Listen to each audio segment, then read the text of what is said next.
Hello and welcome back. Our next stop is in Hamburg, Germany. With us are Zaha, Hadid architects, and they will present the project Niederhafen River Promenade. So I'm kindly asking the speaker to begin with the presentation. I'm happy to present the promenade in Hamburg at the River Elbe.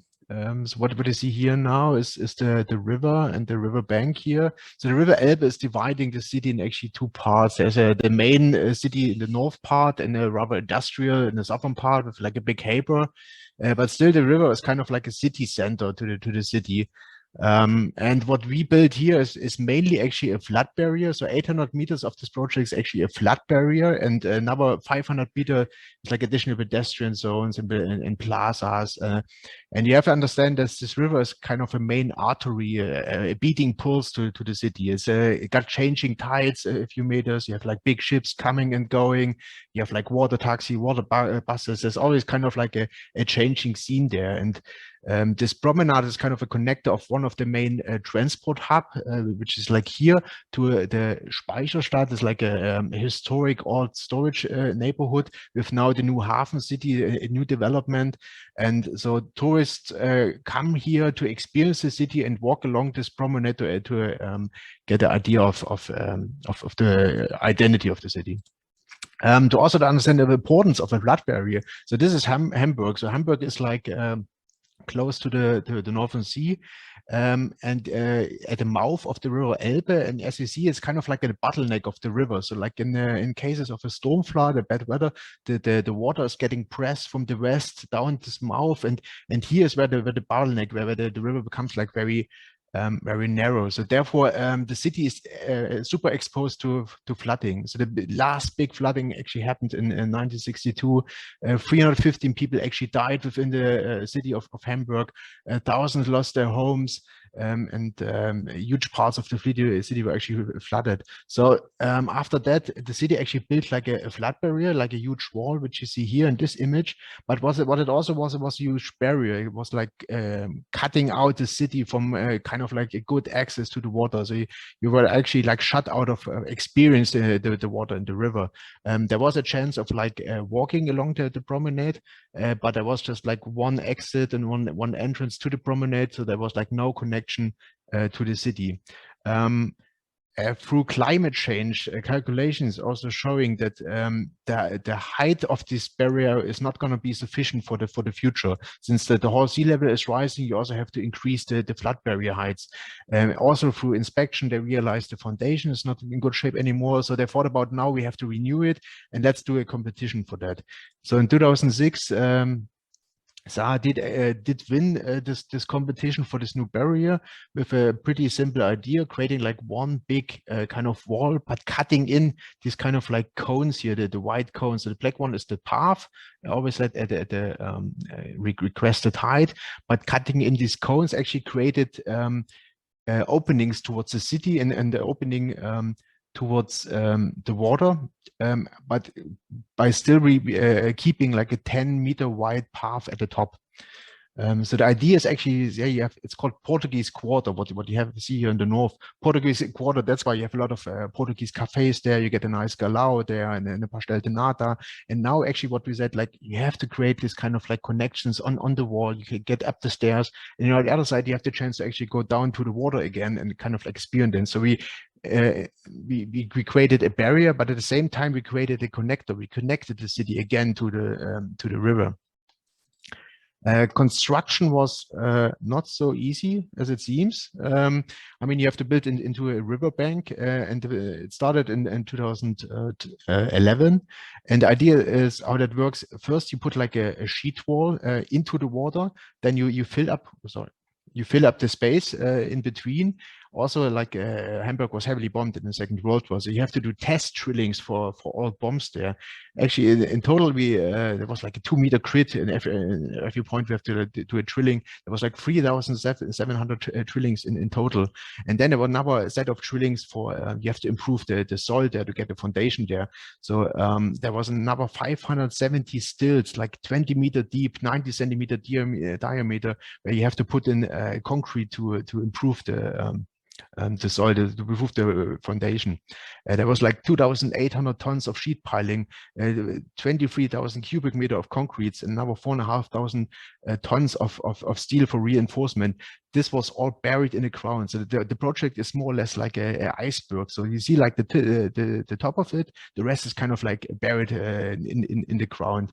What you actually see is another like 14,000 square meter of black basalt, 4,400 precast concrete elements.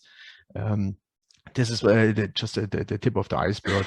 What's also like quite difficult is the construction itself, because you are only allowed to construct until October each year, because fall and winter is like the flood season, and we have to keep like the height of this flood barrier all the time at a certain height. Otherwise, the city is getting flooded after that. So that's one reason why it took so long. It took actually until 2019 till the whole project was finished. And the idea behind is actually like it's just a combination of three simple elements. So you have like one simple element saying like the whole promenade, the whole body is kind of like at the top height. Can you put like a cafe here, or you also have kiosks, or you kind of like open it to the city, you have the stairs coming up here, or you open it towards the water. So the combination of these three elements actually created the whole project. So this was at the opening in 2019. You see like quite clearly, you have the black basalt on the top. You have like the whitish precast concrete elements really highlighting these big stepping cones. We had like an extra light designer highlighting these cones. Also in the night, they're kind of like shining up. We decided the street furniture. We designed a bespoke handrail. All this kind of stuff you can do if the project is big enough, right?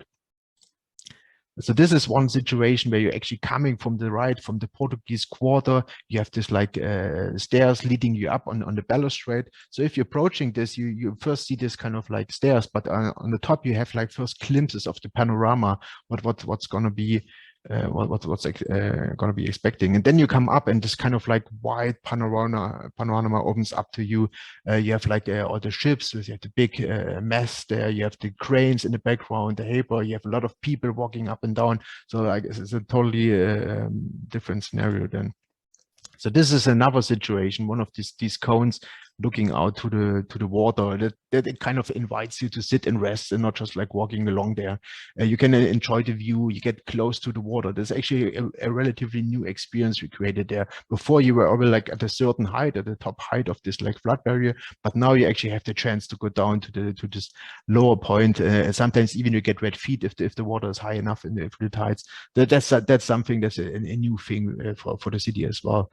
But also these kind of cones are getting like really popular for like street musicians or small events, concerts, or a demonstration. There's even a demonstration. It's a kind of it's a business card. It's a billboard for the city of Hamburg. It's something people identify with, right? So this is the view westwards from where the Hafen city and the Speicherstadt is. You see, like from the day one, this was like a big success for the public crowd. It was immediately admired by the citizens of Hamburg and obviously the tourists. You have a restaurant, you have food stalls on the top. It's a stage for you have this kind of like Haber festival. So all these stairs are like filled up with people. It's kind of a sitting stage there. You have the demonstration. You have like music festivals, light festivals going on, and therefore we created like a perfect platform. This is the view in another direction, so looking from the west to the east. So in the background, you see like the Speicherstadt and the Hafen City and the Elbphilharmonie by Herzogenaurach. So we're kind of like one of the connectors of the main transport hub along the river to this to the Speicherstadt in the Hafen City. This is a situation in the sunset, so people actually like a nice summer evening come there, sit down there, and enjoy the view. It's the ever-changing scene. What we also did is we improved the street facade. Before it was like a really rough concrete wall we have there. The parking is behind that. We created like windows and openings. We created like a chance to actually for also disabled people to go up in this wall, because we have a lift in the restaurant, for example. So it's a much more friendlier street facade, not just like this uninviting barrier we had before. Also, we created like contemporary art, how you create like public space with a nice pedestrian pedestrian walk and a bicycle path. Believe me, before it was just a street and a wall. This is like the restaurant we put there. And the idea is actually to create like a nice panorama restaurant. So in the top floor is actually the main seats. From there you have like an amazing view also, but also like if you sit down on the ground floor here, you kind of like get an idea from that image, like one of the big ships just coming in.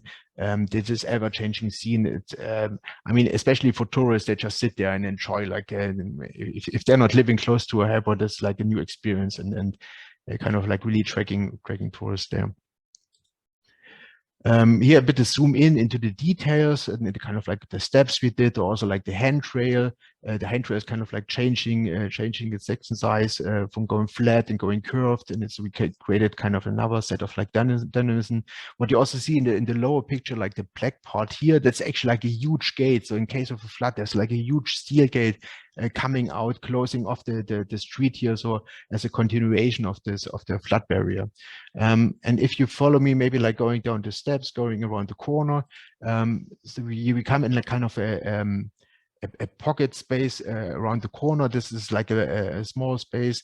This is more like an intimate space, something more for the hamburgers. That's not a flood barrier anymore. It's one of the parts we also designed as a kind of a recreation of the urban space. But if you think of the promenade, it's very touristy. A lot of tourists go there. So this is one of the places a lot of like local people from Hamburg also go there and just sit in the sun, enjoy the view, and having a bit more like a quiet time. Yes, thank you. As a summation, okay. So that's the last slide. Okay, that's the last slide in summation. So overall, this was like a huge success for the city of Hamburg. We made the river accessible, and therefore we influenced the relationship the city got now to the waterfront. We gave it a new waterfront, therefore like a new face to the city as well. And within Hamburg, that's such an important location, and it helped us actually, or we had a chance to help identifying a new face for Hamburg. And even it's a quite simple move we did. There's a quite simple appearance. It became like a very successful piece of urban furniture. But also we have to point out that's actually like a very complex civil engineering process, not just a purely design process. Thank you for your attention. That was it. Thank you for the presentation. I think it's fair to say that you've contributed some nice urban moments to already magnificent city with a beautiful urbanity. As such, we know all who have been there that you have this industrial site opposite of your project, and this is exactly. kind of a very special European moment that it's really. But I have one quick question. Maybe I just didn't see it on the photos. There's one age group of people who you can't expect really of them to sit on the stairs, and it's the elderly people. Do you have any benches for the elderly people? Yeah, we have benches along the I'm not sure if it's one of the pictures. I was actually following the picture just to see benches. Yeah. Just a detail. We did benches because we also like did bespoke benches. I'm not sure if it's like caught on the photos, but I can promise you we have them. Okay. Okay. Good. Sorry, probably I don't know. Yeah. Sorry. We did benches. We did bespoke urban furniture as well. Yeah. Sorry, I might not be on at the time of the design. Did you at some point were discussing, just putting a tree every now and there, or was it always like because okay, this is a roof, so you probably have a limited possibilities to do that. So if exactly. you can just like quickly explain why and how.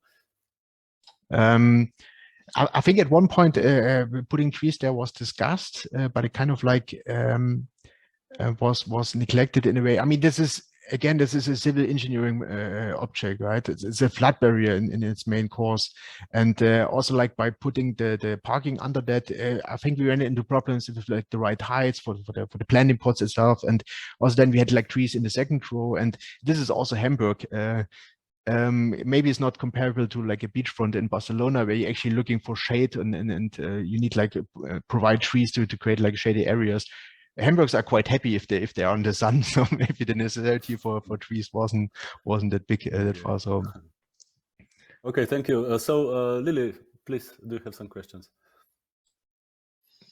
I did such an enjoyable project to make this kind of stage set of the boats, and then I could see as you come up there into the terraces, it's almost like a ship looming over you, and really dramatic, exciting place. I guess I have a question about the material used, and you mentioned some of the pieces are precast, and how much of it is precast? Was it wet construction methods, and did you have a kind of sustainability attitude in that decision making? The decision making for the material was mainly driven by the request for resilience, since it's a flood barrier. All the white parts or the whitish parts are the precast elements. So all the steps, the specifically shaped steps, they are like the precast elements. And the black parts you see, this is basalt, so natural stone, really resilient as well, for water, or also for all the pedestrian, because like thousands of people. Where is the basalt from? Where is it quarried? It was quarried in China, and put there. The decision to choose this quarry was not totally made by us. It was a bit a client's decision. We were like slightly try to put that in another direction, but as it is sometimes in project, you can't decide it at the end, right? As an natural stone, at least this one. Can you tell me how it works with the flood barrier? Just intrigued, because you showed us the plan of the scope of your interventions. What happens beyond those bits? How do you stop the water from? What happens there? I mean, I'm curious to know how that knits into the rest of this. Did you do the whole extent of the flood barrier, or? No, we just did one part of it. I can't tell you all parts of it. I just as know as I know. So here it kind of like connects to a higher part already, which represents the highest part. So this is the whole flood barrier. This was the part. Okay, this was like a conceptual plan. Here, kind of like binds it into another set of walls, which then continues. This was the detail I showed you before, where I said like, okay, you have the white stairs, and a black gate could come out and close down the city. So this is kind of the line continues here, and then going into another part with a set of walls, which was not part of our scope. Yep, exactly. So they're sort of like living city walls from the Middle Ages or something, kind of. And yes. That idea of turning a walls into a boulevard, as they did in the 19th century. That kind of idea. Exactly. Yeah.